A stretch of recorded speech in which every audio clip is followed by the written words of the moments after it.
Good evening. I hope you've had a wonderful day today. Welcome to BVJ's Bedtime Stories. My name is Big Voice J, and this is a show where we get you ready for a great night's sleep with some old familiar stories that you haven't heard in a while. Links to every story can be found in the show notes at our website, bedtimewithbvj.com. Thank you so much for listening. Good night. Tonight's story, A Cask of Amontillado by Edgar Allan Poe. 1,000 injuries of Fortunato I had borne as I best could. But when he ventured upon insult, I vowed revenge. You who so well know the nature of my soul will not suppose, however, that gave utterance to a threat. At length I would be avenged. This was a point definitely settled. But the very definitiveness with which it was resolved precluded the idea of risk. I must not only punish, but punish with impunity. A wrong is unredressed when retribution overtakes its redress. It is equally unredressed when the avenger fails to make himself felt as such to him who has done the wrong. It must be understood that neither by word nor deed had I given Fortunato cause to doubt my goodwill.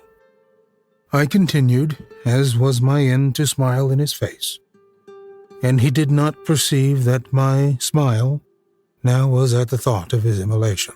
He had a weak point, this Fortunato, although in other regards was a man to be respected and even feared. He prided himself on his connoisseurship in wine. Few Italians have the true virtuoso spirit. For the most part, their enthusiasm is adopted to suit the time and opportunity, to practice imposture upon the British and Austrian millionaires. In painting and gemmary, Fortunato, like his countrymen, was a quack, but in the matter of old wines, he was sincere. In this respect I did not differ from him materially. I was skillful in the Italian vintages myself, and bought largely whenever I could. It was about dusk, one evening during the supreme madness of the carnival season, that I encountered my friend. He accosted me with excessive warmth, for he had been drinking much. The man wore motley. He had on a tight-fitting, party-shaped dress, and his head was surmounted by the comical cap and bells. I was so pleased to see him that I thought I should never have done wringing his hand.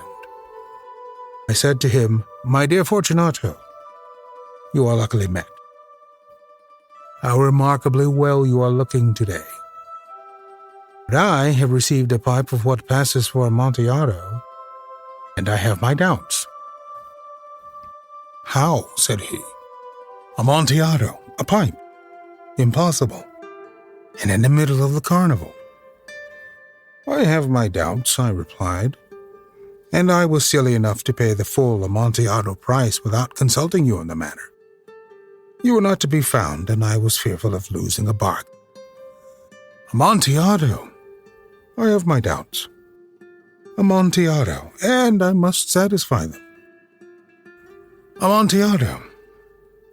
As you are engaged, I'm on my way to Lucrezi. If anyone has a critical turn, it is he. He will tell me Lucrezi cannot tell Amontillado from sherry. And yet some fools will have it that his taste is a match for your own. Come, let us go." "Whither?" "To your vaults." "My friend, no. I will not impose upon your good nature. I perceive you have an engagement." "Lucrezi, I have no engagement. Come." "My friend, no, it is not the engagement, but the severe cold with which I perceive you are afflicted. The vaults are insufferably damp. They are encrusted with nitre. Let us go, nevertheless. The cold is merely nothing. Amontillado, you have been imposed upon. And as for Lucrezi, he cannot distinguish sherry from Amontillado. Thus speaking, Fortunato possessed himself of my arm, and putting on a mask of black silk and drawing a roquelaire closely about my person, I suffered him to hurry me to my palazzo. There were no attendants at home. They had absconded to make merry in honor of the time. I had told them that I should not return until the morning, and had given them explicit orders not to stir from the house. These orders were sufficient, I well knew, to ensure their immediate disappearance once and for all, as soon as my back was turned. I took from their sconces 2 flambeaux, and giving one to Fortunato, bowed him through several suites of rooms to the archway that led into the vault. I passed down a long and winding staircase, requesting him to be cautious as he followed. We came at length to the foot of the descent, and stood together upon the damp ground of the catacombs of the Montresors. The gait of my friend was unsteady, and the bells upon his cap jingled as he strode. "The pipe," he said. "It is farther on," said I. "But observe the white webwork which gleams from these cavern walls." He turned towards me, and looked into my eyes with 2 filmy orbs that disliked the rheum of intoxication. "Nitre," he said at length. "Nitre," he replied. "How long have you had that cough?"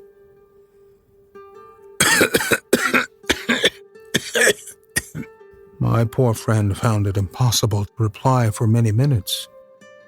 "It is nothing," he said at last. "Come," I said with decision. "We will go back. Your health is precious. You are rich, respected, admired, adored. You are happy, as once I was. You are a man to be missed. For me it is no matter. We will go back. You will be ill, and I cannot be responsible. Besides, is Lucrezi." "Enough," he said. "A cough is a mere nothing. It will not kill me. I shall not die of a cough." "True, true," I replied. "And indeed I had no intention of alarming you unnecessarily. But you should use all proper caution. A draught of this moda will defend us from the damps." Here I knocked off the neck of a bottle which I drew from a long row of its fellows that lay upon the mould. "Drink," I said, presenting him the wine. He raised it to his lips with a leer. He paused and nodded to me familiarly, while his bells jingled. "I drink," he said, "to the buried that repose around us." "And I to your long life." He again took my arm, and we proceeded. "These vaults," he said, "are extensive." "The Montresors," I replied, "were a great and numerous family." "I forget your arms." "A large human foot d'or in a field azure. The foot crushes a serpent rampant, whose fangs are embedded in the heel." "And the motto?" "Nemo ne impune lacessit." "Good," he said. The wine sparkled in his eyes, and the bells jingled. My own fancy grew warm with the Medoc. We had passed through long walls of piled skeletons, with casks and puncheons intermingling, into the inmost recesses of the catacomb. I paused again, and this time I made bold to seize Fortunato by an arm above the elbow. "The nitre," I said, "see, it increases. It hangs like moss upon the vaults. We are below the river's bed. The drops of moisture trickle among the bones. Come, we will go back ere it is too late. Your cough, it is nothing," he said. "Let us go on. But first, Another draught of I broke and reached him a flagon of the grave. He emptied it at a breath. His eyes flashed with a fierce light. He laughed and threw the bottle upwards, with a gesticulation I could understand. I looked at him in surprise. He repeated the movement, a grotesque one. "You do not comprehend?" he said. Not I replied. "Then you are not of the Brotherhood." "How?" "Or not of the Masons?" "Yes, I said. Yes. "You, impossible, a Mason?" "A Mason," replied. "A sign," he said. "A sign." "It is this," I answered, producing from beneath the folds of my roquelaire a trowel. "You jest," he exclaimed, recoiling a few paces. "But let us proceed to the Amontillado." "Be it so," I said, placing the tool beneath the cloak, and again offering him my arm. He leaned upon it heavily. We continued our route in search of the Amontillado. We passed through a range of low arches, descended, passed on, and descending again, arrived at a deep crypt, in which the foulness of the air caused our flambeaux rather to glow than flame. At the most remote end of the crypt there appeared another, less spacious.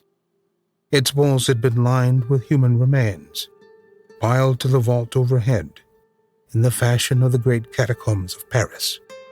3 sides of this interior crypt were still ornamented in this manner. From the 4th side the bones had been thrown down and lay promiscuously upon the earth, forming at one point a mound of some size. Within the wall thus exposed by the displacing of the bones, we perceived a still interior crypt or recess, in depth about 4 feet, in width 3, in height 6 or 7. It seemed to have been constructed for no especial use within itself, but formed merely the interval between 2 of the colossal supports of the roof of the catacombs, and was backed by one of their circumscribing walls of solid granite. It was in vain that Fortunato, uplifting his dull torch, endeavored to pry into the depth of the recess. Its termination the feeble light did not enable us to see. "Proceed," he said.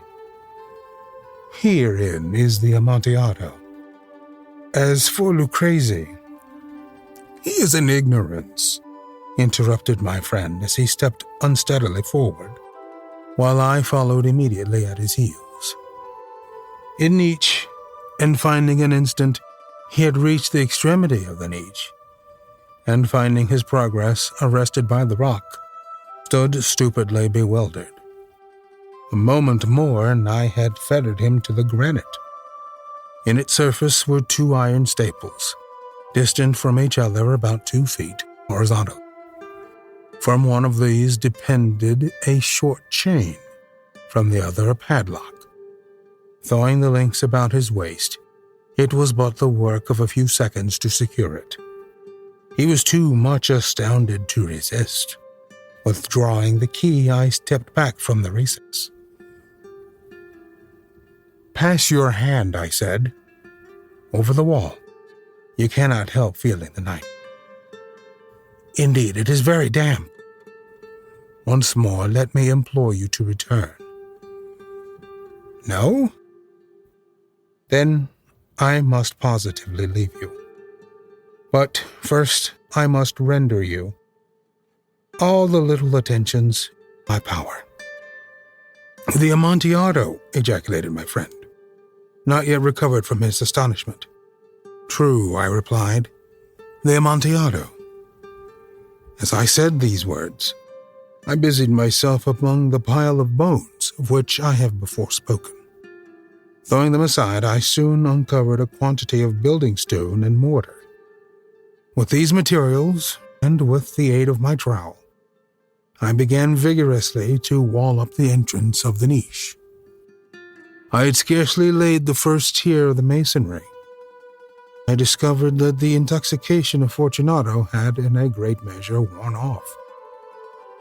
The earliest indication I had of this was a low moaning cry from the depth of the recess. It was not the cry of a drunken man. There was then a long and obstinate silence.